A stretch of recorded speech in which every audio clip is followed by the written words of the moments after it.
हरे कृष्ण कृष्ण कृष्ण हरे हरे, हरे राम राम राम हरे हरे। हम लोग श्री साधु संघ की महिमा श्रवण कर रहे हैं। उसमें हमने शास्त्रों के अनेक सारे उदाहरण पढ़े। 11वें स्कंद के द्वितीय अध्याय में कह रहे हैं, विसृजति हृदयम न से साक्षात हरि अवश अभिहितो अपि अघोघनाशः प्रणय रसनया धृतांग पद्मः स भवति भागवत प्रधान उक्तः। विवश होकर भी जिनका नाम उच्चारण करने से, जो नाम उच्चारणकारी के समस्त पापों का नाश कर देता है। बताया ना, सांकेत्यम पार्यासम स्तोवम हेलन वेवा वैकुंठ नाम गृहम अशेष अगरम विदु। सांकेत के रूप में, पार्यास हंसी मजाक में, स्तोवम हेला, ये अवज्ञा पूर्वक 4 प्रकार से हेला नामाभास होता है। इस प्रकार से किया गया नाम भी सारे पापों को नष्ट करने वाला है। और यहाँ जो बताया, अब विवश होकर, विवश मतलब उसमें शास्त्र में बताया, चलते चलते फिसल गए, फिसलते हुए मुख से हरि का नाम निकल गया, अथवा सर्प ने डस लिया, उसमें हरि का नाम निकल गया, ऊपर से कहीं गिर रहे हैं, ऊपर से हरि का नाम निकल गया। इस प्रकार से विवश होकर के किसी कारण से भी अगर भगवान का नाम निकल जाता है तो वह समस्त पापों का नाश कर देता है। वैसे श्रीहरि अपने चरण कमलों के परम प्रेम रूपी पास से बंधन कर जिन भक्तों के हृदय को परित्याग करने में समर्थ नहीं होते, वे भक्ति उत्तम भागवत है। ऐसे भगवान की महिमा है जिनका नाम असावधानी में भी लिया जाए अथवा विवशता पूर्वक भी लिया जाए तो भी सारे पापों को नाश करने वाला है। ऐसे भगवान जिनके हृदय को त्याग नहीं करते कभी, उन भक्तों की महिमा भला कैसी होगी। क्यों भगवान अपने भक्तों के हृदय से कभी नहीं जाते। तुम्हार हृदय सदा गोविंद विश्राम। भगवान अपने हृदय, भक्तों के हृदय का कभी भी परित्याग नहीं करते। अथवा साक्षात हरि कहने से कृष्ण को ही समझना पड़ेगा, क्योंकि हरि यहाँ पर बताया कृष्णस्तु भगवान स्वयं, भागवत में ही बताया, इते चांस कला पुंसा कृष्णस्तु भगवान स्वयं, कृष्ण ही स्वयं भगवान है। यदि कहो कि वे हरि भक्तों का हृदय क्यों परित्याग नहीं करते, कहते प्रेम से वशीभूत होकर के, अर्थात भक्त अपने प्रेम रूपी रस्सी से श्रीहरि के चरण कमलों को अपने हृदय में बांध लेते हैं। भगवान स्वयं कहते हैं, वशी कुर्वन्ति माम सत स्त्रिय सतपतिम यथा। समझ गए? जो साधु लोग हैं उनका चरित्र अत्यंत निर्मल होता है, समदर्शी होते हैं, वो मुझे उसी प्रकार से वशीभूत कर लेते हैं जैसे एक पतिव्रता नारी अपने पति को वशीभूत कर लेती है। कैसे वशीभूत करती है? सेवा से। 2 चीज हो गई, एक तो सेवा करेगी, और सेवा से भी मुख्य वस्तु क्या है? सेवा से भी मुख्य वस्तु क्या है? सेवा से जो, जैसे हम लोग उदाहरण देते हैं ना, कि एक स्त्री है, वो परम पतिव्रता है, अपने पति को छोड़ करके कुछ नहीं करती। अब बाकी उसके अंदर कितने भी अवगुण क्यों ना हो, लेकिन पति उन सबको ध्यान नहीं देता है। रोटी थोड़ा जली हुई बना देती है, दाल थोड़ी कच्ची रह गई है, इस प्रकार से थोड़ा घर में झाड़ू लगाया वो भी थोड़ा गंदा रह गया है, वो नहीं देखता है। क्या देखता है वो? मेरे प्रति इसका सतीत्व कैसा है, प्रेम कैसा है, प्रेम ही मुख्य है। तो यहां पर सतीत्व कहने से क्या मतलब है? एक निष्ठ, किसी अन्य पर पुरुष की तरफ नहीं देखती। इसलिए निष्ठा वाले साधक का लक्षण ही बताया, अनन्य भाव। साधु किसको मानेंगे? कम से कम अनन्य भाव होना चाहिए। अनन्य भाव में मुख्य चीजें यही हैं, कृष्ण के अतिरिक्त किसी देवी देवता को नहीं देखेगा, भक्ति के अतिरिक्त कर्म ज्ञान योग का आश्रय नहीं लेगा। ये सत स्त्रियम, ये पतिव्रता नारी है। और भगवान की सेवा के अतिरिक्त अन्य कोई कामना वासना नहीं रखेगा। यही पतिव्रता नारी कहने का ये मतलब है। सत स्त्रियम सतपतिम यथा। इसलिए पतिव्रता नारी मतलब बाकी सब चीज में कंप्रोमाइज हो जाएगा, लेकिन वो अपने पति से भी प्रेम करती है और दूसरे पुरुष पर पुरुष से भी प्रेम करती है। ये पति स्वीकार नहीं कर सकता। बाकी सब स्वीकार कर लेगा, थोड़ा कपड़ा गंदा धो दिया, खाना थोड़ा ठीक से नहीं बनाती है, सब चल जाएगा, क्योंकि उसके लिए ऑप्शन है। उसके लिए ऑप्शन है दूसरा, बढ़िया नौकरानी कुक रख लो, बढ़िया सफाई वाला रख लो। लेकिन जो पतिव्रता है, जो पतिव्रत धर्म, उसका दूसरा कोई ऑप्शन नहीं है। इसलिए वो मुख्य चीज है। उसी प्रकार से भगवान भी देखते हैं ये मेरे प्रति इसके प्रेम कितना है, इसका प्रेम क्या बटा हुआ है, कहीं देवी देवताओं में बटा है तो ये सत्य स्त्रियम है ही नहीं, पतिव्रता नारी नहीं है। ये तो देवताओं को भी प्रेम करती है, भगवान देखेंगे। इसलिए उसकी तरफ भगवान नहीं देखेंगे। दूसरा, माता पिता भाई बहन पुत्र परिवार, इसलिए बताए जो गोपियां हैं वो सर्वोत्तम, उनको सबसे श्रेष्ठ पतिव्रता क्यों कहा गया? क्योंकि नंद बाबा यशोदा जी का प्रेम भी थोड़ा सा बटा हुआ है। कैसे, कहाँ बटा है? वहां तो अरे नंद बाबा के प्रति तो प्रेम है यशोदा जी का, है कि नहीं है? और नंद बाबा का भी यशोदा जी के प्रति तो प्रेम है। और भी जैसे जो दाऊ भैया हैं, उनको भी तो नंद बाबा प्रेम करते हैं, यशोदा जी उनको भी प्रेम करती, कृष्ण के सखाओं को भी प्रेम करती। लेकिन गोपियों को देखो, पूरा 100% पूरा का पूरा कृष्ण के प्रति ही है, बस और किसी के प्रति है ही नहीं। पति पुत्र बंधु बांधव स्वजन बंधु बांधव इत्यादि उनके प्रति लेस मात्र भी कोई प्रेम नहीं है। गुरुजनों का केवल सम्मान करती हैं, उनका प्रेम नहीं है। और बताए ना, माता पिता के भी प्रेम नहीं है, क्योंकि वो तो उनका विवाह हो चुका है, सास ससुर हैं, सास ससुर से प्रेम होता नहीं है, उल्टा उनको तो छल करती हैं। इसलिए पूरा का पूरा प्रेम कृष्ण के प्रति ही है। इसलिए तो कृष्ण कहते हैं कि जो गोपियां हैं वो मेरी साया गुरुवा शिष्या भुजिष्या सत्यम ते वदामि पार्थ गोपिया किम में भवन्ति न। वो मेरी सहायक हैं, वो मेरी गुरु हैं, वो मेरी शिष्य भी हैं, बांधव भी हैं, सब कुछ है। मैं तुमसे सत्य कहता हूं, वो क्या नहीं है मेरे लिए, सब कुछ है। क्यों कहते हैं?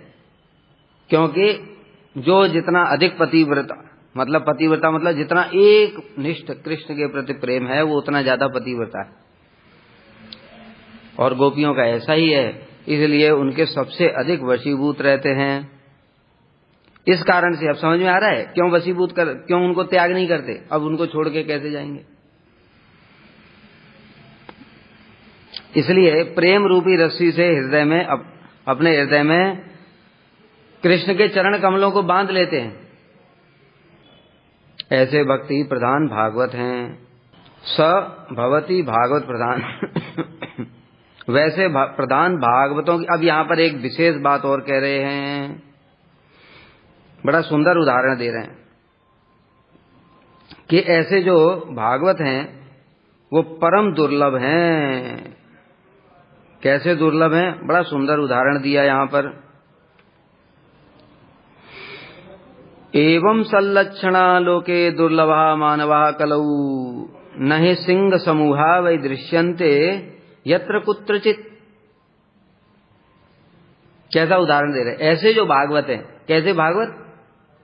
जिन्होंने श्री हरि के चरण कमलों को अपने हृदय में बांध रखा है, अहम भक्त पराधीन वाले, साध्वीग्रस्त हृदय हो, जिन्होंने भगवान के हृदय पर ही कब्जा कर रखा है, ऐसे जो भागवत हैं दुर्लभो लोके दुर्लभा, बहुत दुर्लभ है मानवा कलौ, विशेष रूप से कलयुग में।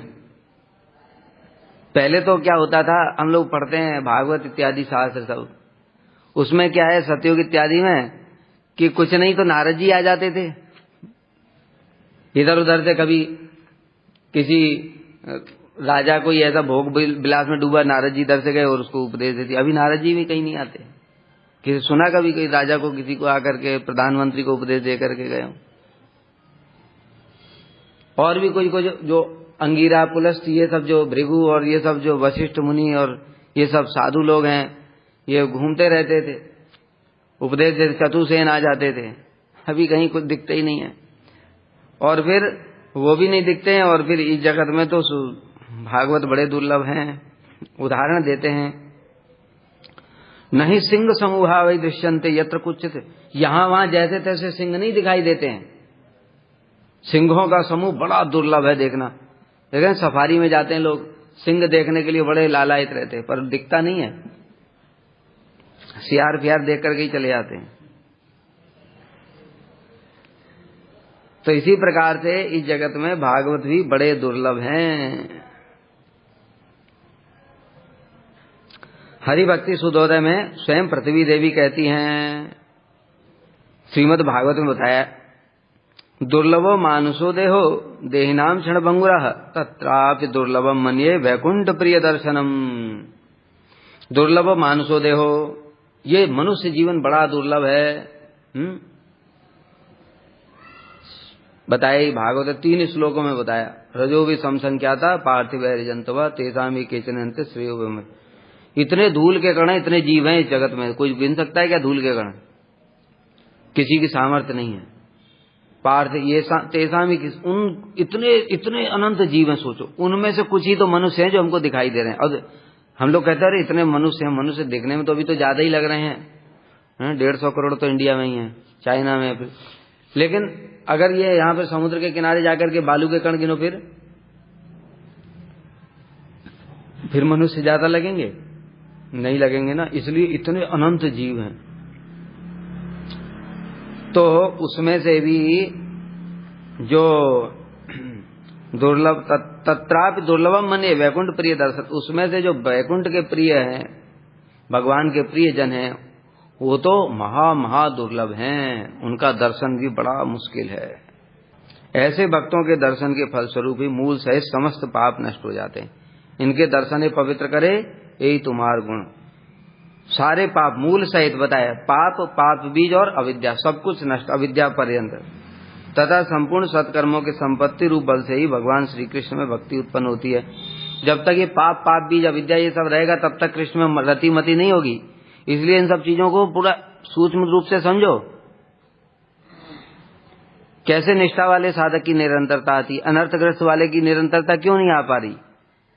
क्योंकि उसके पाप बहुत हैं, अपराध बहुत हैं। जब तक ये रहेगा, तुम थोड़ा हरिनाम करने बैठे तो एक पाप तुमको लेकर के कहीं चला गया, कहीं बुद्धि, कहीं अपराध तुम्हारा आ गया बीच में, और उसने चित्त को इधर उधर विचलित कर दिया। वो लगने ही नहीं देगा, क्योंकि उसको भी तो पाप और अपराध का दंड मनुष्य भोगेगा कैसे?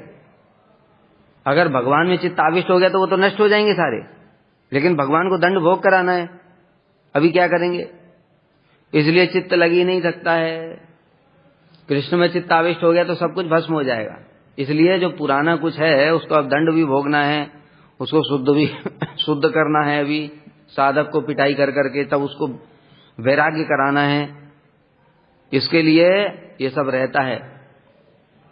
और फिर बहुत जन्मों का भजन साधन करते करते भोग भी कर लिया उसने, साधन भजन कर रहा है, तो करते करते जब ये कम हो जाते हैं तब निरंतरता आ जाती है।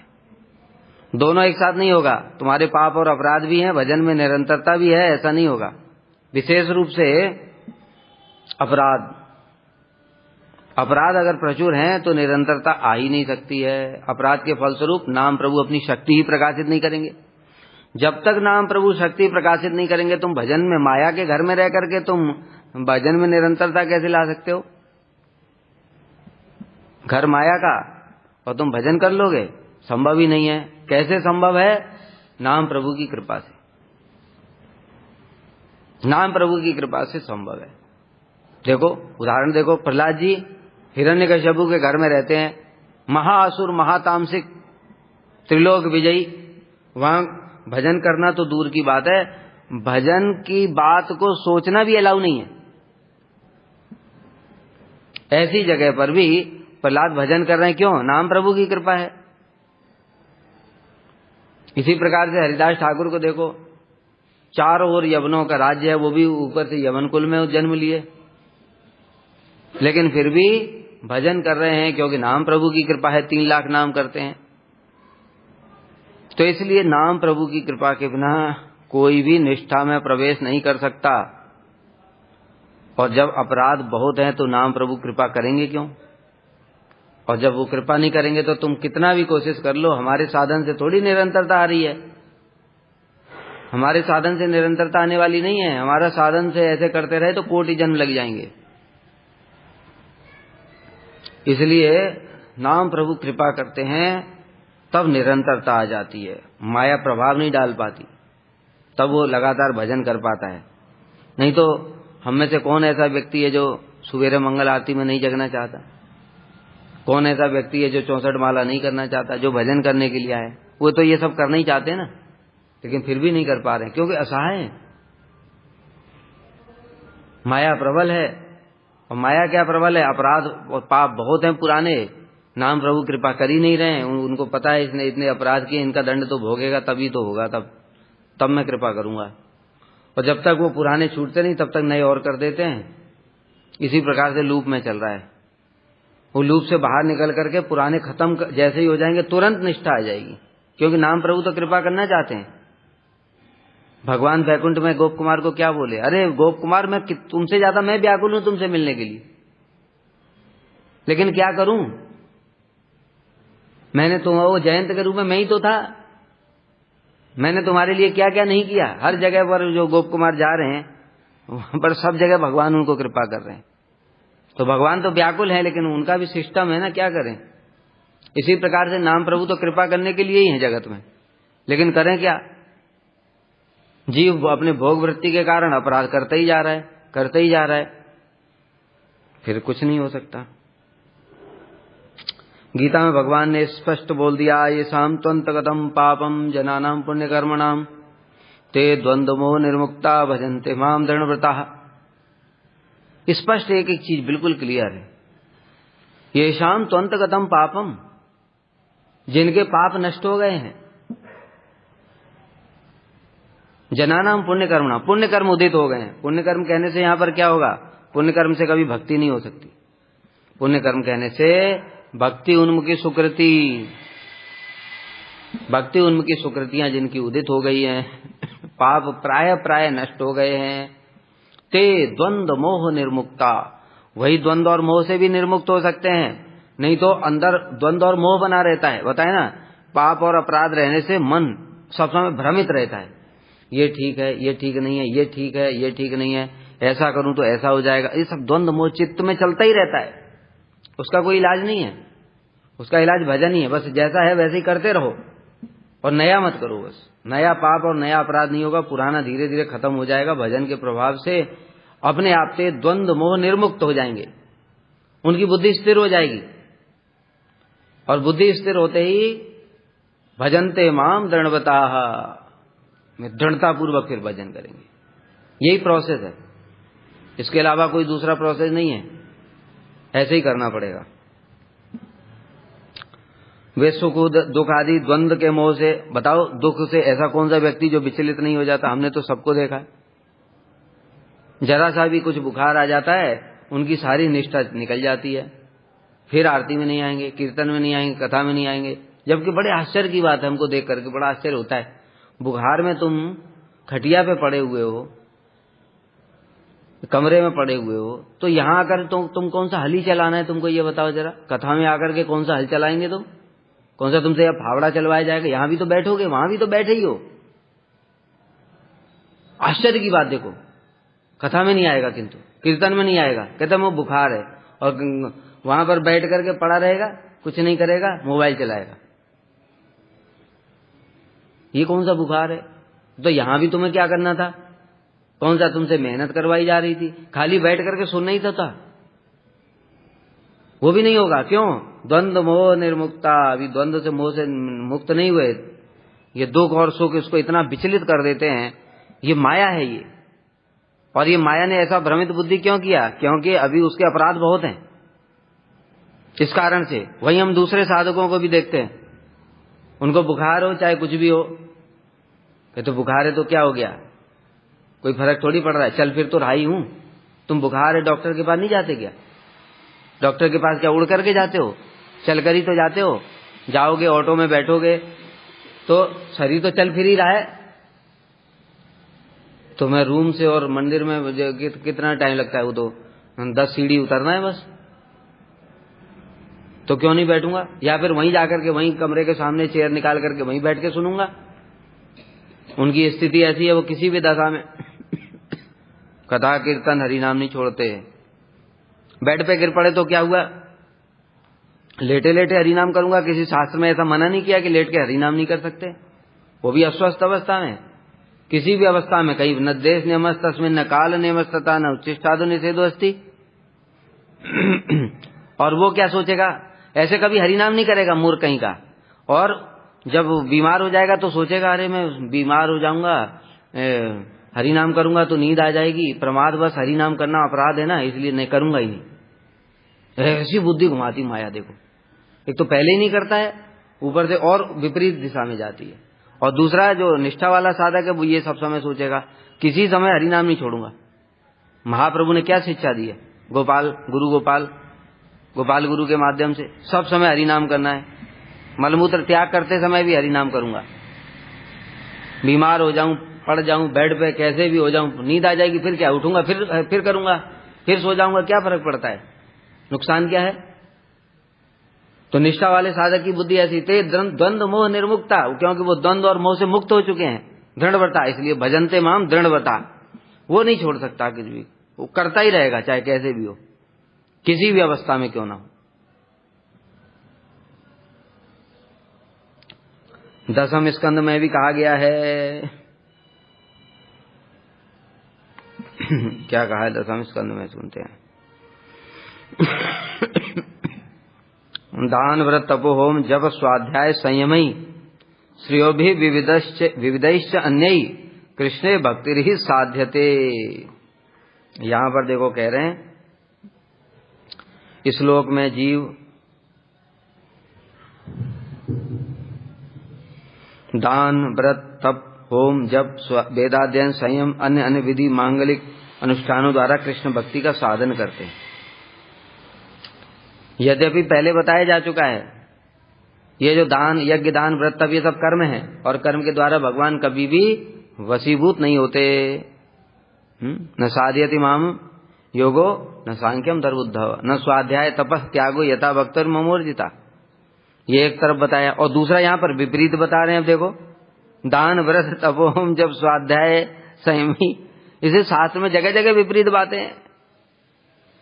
अगर तत्वदर्शी के पास में तुम नहीं गए तो ये शास्त्री तुमको मोहिनी विद्या है, ऐसा घुमा देंगे जैसा असुरों को घुमाया था। असुरों को ऐसा बेवकूफ बनाया कि कुछ मिला भी नहीं, मेहनत पूरी करवा ली सांप के मुंह की ओर उनको ही लगवाया था भगवान ने, मेहनत पूरी करवाई थी, और जब असली अमृत निकला तो लाइन में बिठा दिया, उनको शराब पिला दी और देवताओं को अमृत पिला दिया, कुछ मिला भी नहीं। और उसके बाद में फिर लड़ाई भी हुई, और लड़ाई फिर मारे भी गए। समझ गए? ऐसे ही होता है। अगर तुमने बहुत ज्यादा दिमाग लगा करके शास्त्र को पढ़ने की कोशिश करी तो शास्त्र मोहिनी विद्याएं फिर ऐसे ही घुमा देंगे। और दूसरी ओर जो शरणागत हो जाएगा उसको शास्त्री स्वयं ऐसे तत्वदर्शी गुरु के पास में भेज देंगे, जिसके सामने शास्त्र बिल्कुल क्रिस्टल क्लियर दिखाई, एक एक चीज दिखाई दे। अच्छा ये बोला है, अच्छा इसलिए बोला है, ये बोला है इसलिए बोला है। 10 विपरीत बातें भी वो 10 सेकंड में बता देगा। तो क्या है यहाँ पर कि वहां पर जो कह रहे हैं साधयति माम योगो सांख्यम धर्मोद्धव, ये कह रहे हैं जो स्वार्थ के लिए अपने लिए करता है योग, जैसे तपस्या कर रहा है हिरण्यकश्यपु, योग अष्टांग योग यहाँ पर जो योगी लोग करते हैं सिद्धियां प्राप्त करने के लिए, और जितनी भी चीजें हैं वो सब कर्म है, उससे भगवान को कोई मतलब ही नहीं है। लेकिन दूसरी ओर वही चीज भगवान के लिए किया जाए तो भक्ति हो जाती है। ठीक है? जैसे हम लोग सुनते हैं कृष्णी सुतपा और द्रोणधरा ने भी तपस्या करी, लेकिन किसके लिए की? कृष्ण के लिए, तो इसलिए वो भक्ति है। ध्रुव महाराज ने तपस्या करी गुरु पदाश्रय करके, तो उनकी भक्ति हो गई प्रधानीभूता। ठीक है, थोड़ी इच्छा रह गई थी, वो भी नष्ट हो गई। इसी प्रकार से यज्ञ, पहले यज्ञों के द्वारा भगवान को संतुष्ट करते थे, और भी जितने भी चीजें हैं, दान मतलब सेवा, भगवान के लिए अपनी पूरी संपत्ति दान करके मंदिर बनवा दिया। अब ये दान नहीं हुआ, ये किसके लिए किया? भगवान के लिए किया। इस प्रकार से जैसे अम्बरीश महाराज करते थे, सब कुछ उन्होंने कृष्ण के लिए अर्पण कर दिया। तो ऐसे लोग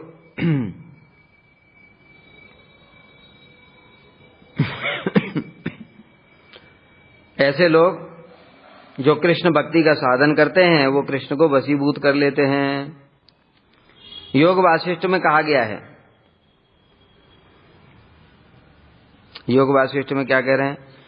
जन्मांतर सहस्रेषु तपो ज्ञान समाधि भी नराणाम क्षीण पापानाम कृष्णे भक्ति प्रजायते।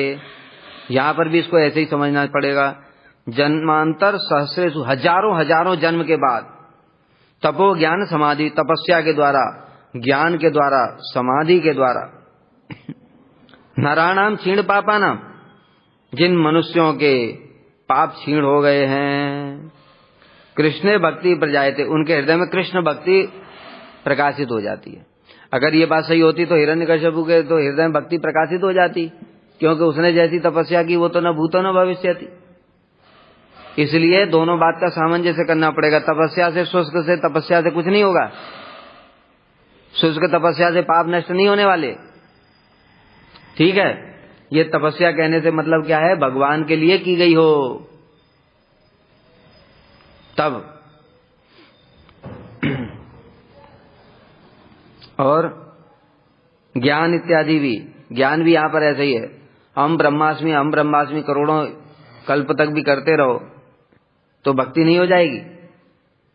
चित्त शुद्ध होने पर भी भक्ति नहीं होगी, उल्टा मुक्ति की कामना से वो साइज में चला जाएगा।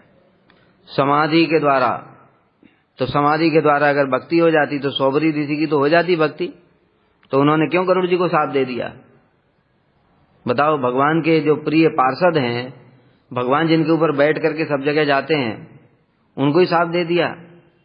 तो समाधि से क्या नहीं हुआ? तपस्या से विश्वामित्र की भक्ति क्यों नहीं हो गई? कैसे हुआ? अंत में साधु संग, जब वशिष्ठ मुनि का संग किया, वशिष्ठ मुनि के संग के प्रभाव से उनका अभिमान दूर हो गया, ब्रह्म ऋषि हो गए। हजार हजार तपस्या करने से ब्रह्म ऋषि नहीं हुए थे, और वशिष्ठ जी की कृपा से ब्रह्म ऋषि हो गए। देखो क्या अद्भुत साधु संग की महिमा। सुना कि नहीं? ये बड़ी सुंदर कथा है। अधिकतर लोगों को पता नहीं ये बात कि इनको ब्रह्म ऋषि की उपाधि कैसे मिली। क्या हुआ था कि इन्होंने इतना तपस्या किया, सबने अप्रूवल दे दिया, अप्रूवल लेटर, हाँ भाई ब्रह्म ऋषि हम मान लिया, सबने मान लिया। वशिष्ठ जी के पास गए, वशिष्ठ जी ने मना कर दिया। अब भाई सबसे अप्रूवल लेना पड़ेगा। अब वीटो लग गया, अब वीटो लग गया अभी तो रिजेक्ट हो गया। तो विश्वामित्र को इतना क्रोध आया कि आज मैं वशिष्ठ का गला ही काट दूंगा। तलवार लेकर के गए उनको मारने के लिए। तो कहां पे है ये हमको भी पता नहीं, सुना है हमने कथा, ठीक है। अब प्रमाण तो हमने भी ढूंढा नहीं, इतना टाइम भी नहीं है। तलवार लेके मारने के लिए गए, लेकिन शिक्षाप्रद है। तो वशिष्ठ जी अपनी पत्नी, कौन है उनकी पत्नी? हैं? अरुंधति, उनसे बात कर रहे थे। चंद्रमा की चांदनी, पूर्णिमा का चांद था, बड़ी सुंदर शीतल चंद्रमा की चांदनी छटा बिखरी हुई थी। और विश्वामित्र पीछे से उनके कुटिया में पहुंचे और उस समय वो बात कर रहे थे कि देखो ये जो चंद्रमा की शीतलता है ना, ऐसे ही विश्वामित्र की तपस्या है। इतनी कठोर तपस्या की विश्वामित्र ने, प्रशंसा कर रहे थे। लेकिन थोड़ा सा अभिमान बचा है, बस वो जाते ही उनको ब्रह्म ऋषि का पद प्राप्त हो जाएगा। तो विश्वामित्र ने सुन लिया ये बात। वो सोचते थे ये मुझसे द्वेष करता है, लेकिन जब देखा कि ये तो मुझे प्रशंसा कर रहा है, उसी समय उनके हाथ से तलवार गिर गई और जाकर के वशिष्ठ जी के चरणों में गिर पड़े। बस अप्रूवल लेटर मिल गया। साथ ही साथ कहे आज से आप ब्रह्म ऋषि हो गए। उन्होंने बोला ब्रह्म ऋषि विश्वामित्र। तो सारे जगत में फिर ब्रह्म ऋषि हो गए। तो कहने का मतलब क्या, देखो साधु संग की कितनी महिमा है। जो हम लोग कहते हैं लव मात्र साधु संगे सर्व सिद्धि, हो गई कि नहीं? ब्रह्म ऋषि पद प्राप्त हो गया। और ऐसे कितना तपस्या किया, उसे कुछ भी नहीं हुआ। तो कहने का मतलब क्या है कि वो साधु की कृपा से ही हुआ, तपस्या से नहीं हुआ। ठीक है। इसी प्रकार से सौबरी ऋषि का देखो, समाधि के द्वारा कुछ हुआ नहीं, उल्टा उनके अंदर में काम जागृत हो गया। और विश्वामित्र की तपस्या से कुछ भी नहीं हुआ, मेनका के पीछे पीछे चले गए।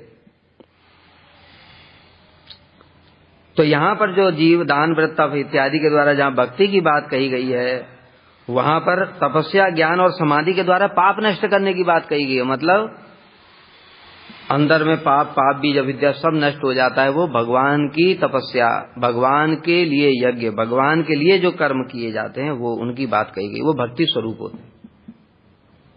अतः इन सभी प्रमाणों द्वारा जाना जाता है कि जिनमें भगवत भक्ति नहीं है वे पापी हैं। हमारे लिए स्पष्ट बोल दिया सनातन गोस्वामी, समझ गए? जिनमें भगवत भक्ति नहीं है वो कैसे हैं? पापी। हम लोग पापी भी नहीं, हम लोग अपराधी हैं, उनसे बहुत श्रेष्ठ हैं। जो पापी लोग हैं ना, वो हमको उठा करके सबको सिंहासन पर बिठाएंगे, आइए महाराज आपकी आरती उतारते हैं। क्यों? क्योंकि हम लोग तो जाएंगे एक ही नरक में। भाई तुमने, पापी ने चोरी किया तो वो केवल चोरी का दंड मिलेगा उसको, वो वाले नरक में जाएगा। वहां जिसने शराब पिया उसको एक दंड मिलेगा, वो शराब वाले नरक में जाएगा। और जो अपराधी है उसको 84,000 प्रकार की समस्त यातनाओं के द्वारा उसकी सेवा की जाएगी। समझ गए? ऐसा शास्त्र में लिखा हुआ है, मैं नहीं कह रहा हूं। 84,000 प्रकार की समस्त यातनाओं के द्वारा उनकी सेवा की जाएगी। और पापियों की सेवा तो केवल एक नरक में की जाएगी। तो कौन श्रेष्ठ हुआ? भाई जो गुंडा होता है, देखा नहीं गुंडे, जो बड़ा गुंडा होता है उसकी छोटे गुंडे पूजा करते हैं।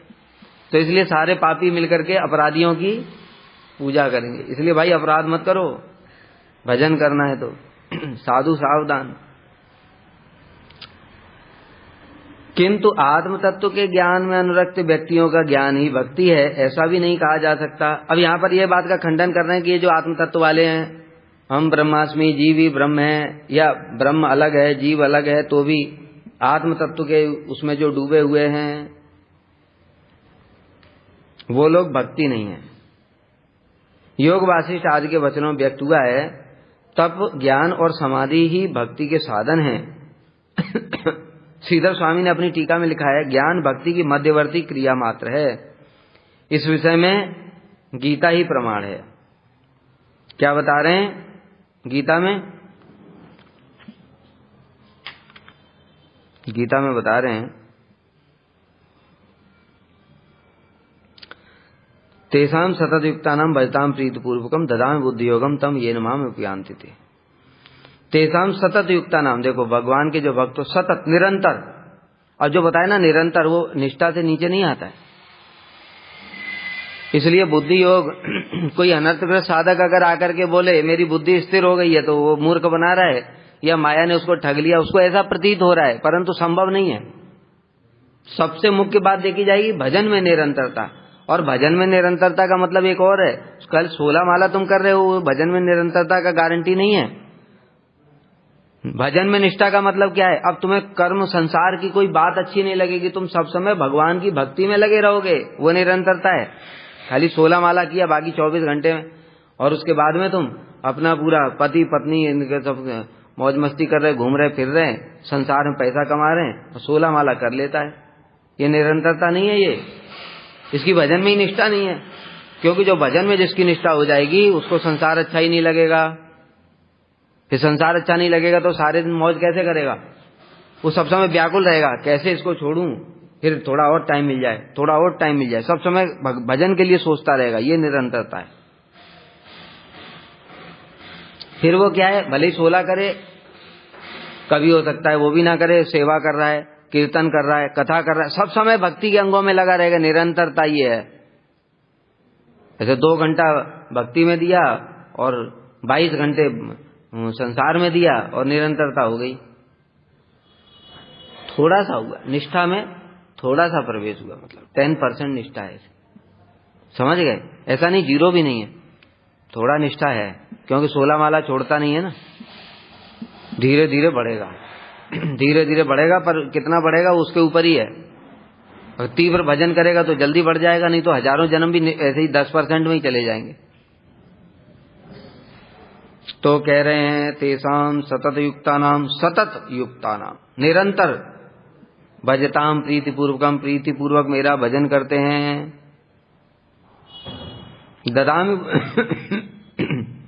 ददामि बुद्धि योगम तम, उनको मैं बुद्धि योग प्रदान करता हूं, वो समझ पाते हैं कि क्या भजन है क्या भजन नहीं है। कई बार क्या होता है, हमने देखा है अनर्थग्रस्त साधकों का अधिकतर वो रजोगुण को ही भक्ति मान लेते हैं। भाई एक सिंपल सी बात है, एक मैं एग्जाम्पल देता हूं। मजदूर सवेरे, वो देखो सवेरे से आवाजें आ रही हैं, सवेरे से लगा हुआ है और सवेरे से रात तक ये काम कर रहा है, ठीक है, और यही मजदूर जब यहां आ जाएगा ना मठ में, तो भी सवेरे से रात तक लगा रहेगा। तो क्या इसकी निरंतरता हो गई? ये इसकी निरंतरता नहीं है, ये रजोगुण है। निरंतरता एक, इसीलिए कह रहे हैं वो निरंतरता को पहचानना भी आसान बात नहीं है, हर कोई पहचान नहीं लेगा उसको। निरंतरता तो देखते हैं हम कई लोगों को, वो रजोगुण ही उनका लगा हुआ है। जैसे उदाहरण देते हैं प्रभुपाद जी का, यदुमणि बाबू यही ये जो मठ है इसी में थे। वो पहले नगर महापालिका के कर्मचारी थे, सारे दिन लगे रहते काम में। अब वो अभ्यास पड़ा हुआ था उनको, यहाँ करके बगीचा उन्होंने बनाया, मेहनत करके बड़ा सुंदर बगीचा बनाया। प्रभुपाद जी कटक में थे। अब किसी ने बताया कि प्रभुपाद यहाँ पूरी मठ में, पुरुषोत्तम मठ में, और ये एक बड़े बढ़िया भक्त आए हैं और वो सारे दिन वो बगीचे की सेवा करते हैं। प्रभुपाद ने पत्र लिखा तुरंत इंचार्ज को, यदुमणि बाबू को तुरंत कटक मठ में भेज दिया जाए, क्योंकि एक बद्ध जीव के द्वारा इस प्रकार से सेवा संभव ही नहीं है। प्रभुपाद जी अंतर्यामी हैं, इसलिए उन्होंने पहचान लिया। बद्ध जीव निष्ठापूर्वक सेवा कर ही नहीं सकता है, वो बद्ध भी है और भजन में निरंतरता भी है, दोनों संभव ही नहीं है। मतलब अनर्थग्रस्त भी है और निरंतरता भी है, दोनों नहीं होगा। फिर निरंतरता देखी जा रही तो किस लिए देखी जा रही है? प्रतिष्ठा की कामना। देखो मैंने कितना अच्छा किया, लोग भी कहें वाह कितनी भक्ति है इसके अंदर, वो प्रतिष्ठा के लिए दिन रात मेहनत कर रहा है, समझ गए? और जहां से उसको वो छीन लिया जाए प्रतिष्ठा, तो देखोगे वो 0, कुछ नहीं करता है। फिर हमने अपनी आंखों के सामने देखा, एक ऐसे ब्रह्मचारी को देखा हमने, विचित्र। जब उसको पद दिया गया तो ऐसे दिन रात मेहनत कर, दूसरों को भी अरे ये करना चाहिए, प्रभुपाद की ऐसे सेवा करनी चाहिए, ठाकुर जी की ऐसे सेवा करनी चाहिए, गुरु जी की ऐसे सेवा करनी चाहिए। दूसरों को देखने में लगता था कि पता नहीं क्या क्या अद्भुत सेवा वृत्ति है भाई, ये तो रुचि आसक्ति की अवस्था है। पद ले लिया गया, अभी देखा अनर्थ से भी नीचे आ गया, वही सेवाएं सारी हैं, कुछ नहीं करता है ये माया है, इसलिए इन सबको पहचानना बड़ा मुश्किल। तब समझ में आया कि इसका कोई निरंतरता नहीं है, ये तो पद के लिए कर रहा था, समझ गए? ऐसे है भाई। तो उसी प्रकार से भगवान फिर क्या करते हैं, ऐसे सतत जो पूर्वक भजन करते हैं उनको बुद्धि योग प्रदान कर देते हैं। वो जो बुद्धि है वही समझ पाती भगवान की प्राप्ति का उपाय क्या है। नहीं तो दूसरों की बुद्धि, जैसा भी मैंने बताया कि वो सारे दिन ऐसे ये करो वो करो ऐसे करके उसको समझाएगा और उसको भक्ति का नाम देगा, लेकिन वो सही नहीं है, रजोगुण है वो। और दूसरी ओर जैसे प्रभुपाद जी हैं, वो भी ब्रह्मचारियों को सारे दिन लगा करके रखते थे, लेकिन वो भक्ति योग है। अब दोनों में सूक्ष्म अंतर है, पहचानेगा कौन? पहचानना बद्ध जीव अनर्थग्रस्त साधक के लिए संभव ही नहीं है। निष्ठा वाला पहचान सकता है, उसके नीचे वाला तो बिल्कुल नहीं पहचान सकता, कुछ भी कर ले, क्योंकि जो खुद ही अनर्थ में है वो दूसरे अनर्थग्रस्त को कैसे पहचानेगा। इसलिए भगवान बुद्धि योग प्रदान करते हैं। वो बुद्धि योग से वो सब कुछ क्लियर हो जाता है उसको, ये भक्ति है ये नहीं है, उसको देखने से ही पता चल जाता है। ये सारे दिन मेहनत कर रहा है तो भी ये भक्ति नहीं कर रहा है, दूसरी ओर कोई सारे दिन बैठा हुआ कुछ नहीं करता तो भी भक्ति कर रहा है। ऐसा भी होता है, जैसा बताया था ना प्रभुपाद जी ने 32 रुपए का इसलिए भक्ति हृदय बन गोसाई में जूता पहना तो वो वैराग्य है, और कोई 14 पैसे का जूता पहन करके आए वो भोगी है। प्रभुपाद पहचान सकते हैं, हम नहीं पहचान सकते। तो इस प्रकार से जो भगवान हैं वो बुद्धि योग प्रदान करते हैं, और जब बुद्धि योग प्रदान करते हैं ये न मांग उपयांति, तब वो मेरे पास आ सकता है, उसके पहले नहीं आ सकता। उसके पहले वो जो बुद्धि है ना उसकी वो माइक है, तो माया का ही कार्य, माया की सेवा कर रहा है वो, लेकिन अपने आप को सोचता है कि मैं भक्ति कर रहा हूं। आरोप सिद्धा भक्ति है वो। अनर्थगत साधों की अधिकतर ऐसे ही होती है, समझ गए? वो माया की सेवा करते हैं। माया की सेवा कहने से पद प्रतिष्ठा धन सम्मान मान इनके लिए ही करता है वो, लेकिन उसको भी ऐसा पता नहीं चलता, ये उसको भी पता नहीं चलता है। क्यों? क्योंकि अभी भगवान ने बुद्धि योग दिया ही नहीं है। जब भगवान बुद्धि योग दे देते तो वो महाशक्तिशाली बुद्धि होती है। जैसे ही मन कुछ किया, अच्छा दुष्ट कहीं का, ये प्रतिष्ठा के लिए तू कर रहा है और हमको भक्ति दिखा रहा है, वो एक लात मारता है बुद्धि के द्वारा मन को। क्योंकि इंद्रियाणि परान्याहु इंद्रियभ्यः परम मनः मनसस्तु परा बुद्धे बुद्धे परतस्तु स। इंद्रियों में मन श्रेष्ठ है, मन से बुद्धि श्रेष्ठ है, बुद्धि से आत्मा श्रेष्ठ है। इसलिए जब भगवान बुद्धि योग प्रदान करते हैं वो बुद्धि बड़ी शक्तिशाली होती, भगवान ने दी है। अब वो माया को पकड़ लेती है। मन जो खेल करता है वो सारे खेल उसको दिखते हैं, ये मन कैसे कैसे खेल कर रहा है, उनको पकड़ लेता है वो और उनको लात मार देता है, और भजन करते करते फिर भगवान के पास प्राप्त करता है। ये प्रोसेस है।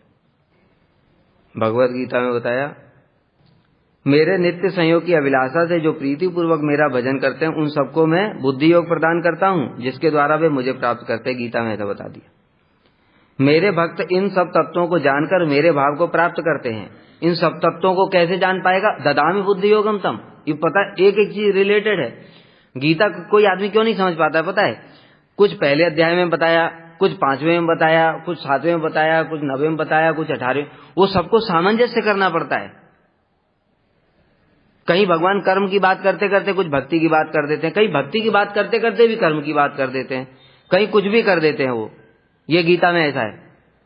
इसलिए तो गीता से भागवत श्रेष्ठ है, क्योंकि उसमें मुख्य रूप से भक्ति की ही बातें सारी, लेकिन उसमें भी कुछ इधर पड़ा है कुछ उधर पड़ा है। इसलिए चैतन्य चरितामृत चमत्कार है। क्यों? उसमें पूरा ऐसे हंस जैसे करता है ना, ऐसे कर दिया उन्होंने। कृष्ण तत्व, नित्यानंद तत्व, अद्वैत तत्व, सारा एक एक तत्व, जीव तत्व, शक्ति तत्व, माया तत्व, सारे तत्वों को ऐसे किया और रस तत्व पूरा दे दिया। फिर उसके बाद ऐसा नहीं दिया भागवत में भी, तो वो तब क्लियर समझ में आता, अच्छा ये ऐसे है। नहीं तो गीता में तो बता सब मिला जुला सा है, कहीं कर्म ज्ञान योग भक्ति चारों चलते हैं। तो इसलिए ये पूरा रिलेटेड बातें हैं कि जब वो ऐसी बुद्धि योग प्राप्त होगा तब मेरे भक्त इन सब तत्वों को जानकर तब तत्व को जान पाएगा वो। उससे पहले हम केवल जो सोच रहे हैं ना, हम श्लोक याद कर लिए और निष्ठा भजन में है नहीं, निरंतरता नहीं है, वो तत्व को जानता नहीं है। वो जानने जैसा लग रहा है। सारे श्लोक याद कर लिए जो गौड़ी कंठार के, और उसमें सारे तत्व याद कर लिए, और जो गुरुजी ने पढ़ाया उसके सारे नोट्स बना लिए, और जैव धर्म के सारे शक्ति तत्व, कृष्ण तत्व, माया तत्व, सारे तत्व याद कर लिए। उनको पाठ भी करने लगा, कथा करने लगा, और सोच रहा है मैंने तत्व को जान लिया। वो कुछ नहीं जान पाया। कौन जानेगा? ददामि बुद्धि योगम, जिसको भगवान ने बुद्धि योग प्रदान किया, और निष्ठा से नीचे वाले के लिए ये है ही नहीं। पहली कंडीशन लगाती, तेसाम सतत युक्ता नाम भजताम प्रीति पूर्वकम, सतत युक्ता नाम। और उसमें विशेष बात एक और बड़ा गूढ़ अर्थ है इसका। एक तो निरंतरता, निरंतरता निष्ठा से पहले नहीं आएगी। दूसरा प्रीति पूर्वकम, प्रीति रुचि से पहले नहीं आती। भजन करो, साधुओं की सेवा करो, ऐसे लोगों की, ऐसे साधुओं की सेवा करो, और कुछ नहीं कर सकते। भजन करते रहो, सेवा करते रहो। अब तुम्हारे 1 करोड़ अपराध हैं, मैं क्या करूं? अरे अपराध दूर करो, और क्या करोगे? अपराधों को दूर करो, भजन करते रहो हरि नाम से, वो धीरे धीरे अपराध दूर होंगे प्रायश्चित पूर्वक। कैसे प्रायश्चित पूर्वक करोगे? कि नाम में इतनी शक्ति है, शास्त्र में कोई गलती नहीं है, गुरु वैष्णव सब कहते हैं कि नाम करने से ऐसा फल होता है। मेरा नहीं हो रहा है इसका मतलब मैं अपराधी हूं। इस जन्म में नहीं दिख रहा है तो कोई बात नहीं, पिछले जन्म में तो करके आया, तभी तो नाम प्रभु शक्ति नहीं प्रकाशित कर रहे हैं। नाम में निष्ठा नहीं हो रही, नाम में रुचि भी नहीं हो रही, इसका मतलब मेरे बहुत अपराध हैं, तो इनको दूर करूंगा। और फिर प्रायश्चित करते हुए, पुराने अपराधों के लिए प्रायश्चित करते हुए बुद्धिपूर्वक, मैं बहुत अपराधी हूं, मैं बहुत अपराधी हूं, हे प्रभु नाम प्रभु आप कृपा करें, कम से कम थोड़ा निरंतरता ही आ जाए नाम में। मन लगना तो दूर की बात है, फिर जब निरंतरता आ जाएगी फिर प्रार्थना करेगा प्रभु थोड़ा मन लग जाता आपके चरणों में। इतना नाम करता हूं सारे दिन मैं 64 माला करता हूं, 64 माला में 64 सेकंड के लिए भी नाम के आपके चरणों में मेरा मन नहीं लगता है, मेरा कैसा दुर्भाग्य, बहुत अपराध है प्रभु थोड़ा कृपा करो। ये प्रायश्चित करते करते, ऐसे साधन भजन करते करते तब होता है सततम, फिर निष्ठा आती है, निरंतरता। नाम प्रभु शक्ति प्रकाशित करेंगे, निष्ठा में प्रवेश हो जाएगा। फिर और थोड़ा भजन साधन करेगा, कहते मैं निष्ठा निरंतरता तो आ गई किंतु मन नहीं लगता है, ऐसे नाम से क्या फायदा है प्रभु आप थोड़ी कृपा करो। तब फिर वो देखेंगे थोड़ा थोड़ा फिर रुचि आएगी, तब प्रीतिपूर्वक, तब वो प्रीतिपूर्वक करेगा।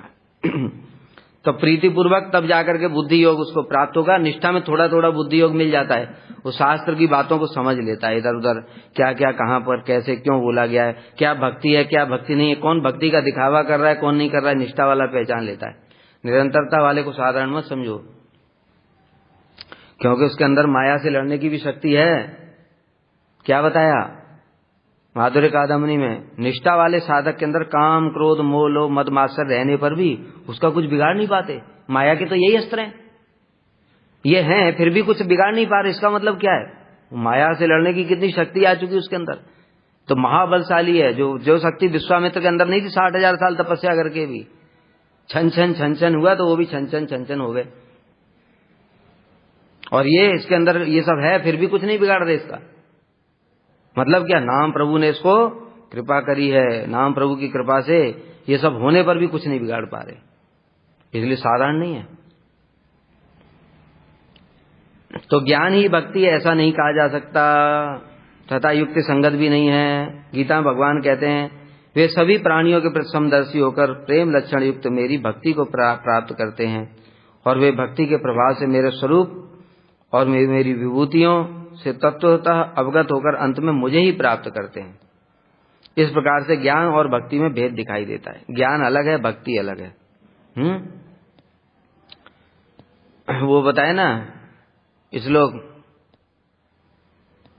जो गीता में भगवान ने क्या बोला है, जो ज्ञानियों के लिए बोला है, ब्रह्मभूत प्रसन्नात्मा न सोचती न कांचती समा सर्वेषु भूतेषु मद भक्तिम लवते पराम। देखो इस बात में क्लियर हो गया, ये बात ज्ञान के बाद भक्ति होगी, ज्ञान से श्रेष्ठ भक्ति है। कैसे, ब्रह्मभूत प्रसन्नात्मा न सोचती न कांचती, ये तो ज्ञान की अवस्था है, ब्रह्मभूत अवस्था ज्ञान से प्राप्त हो गई।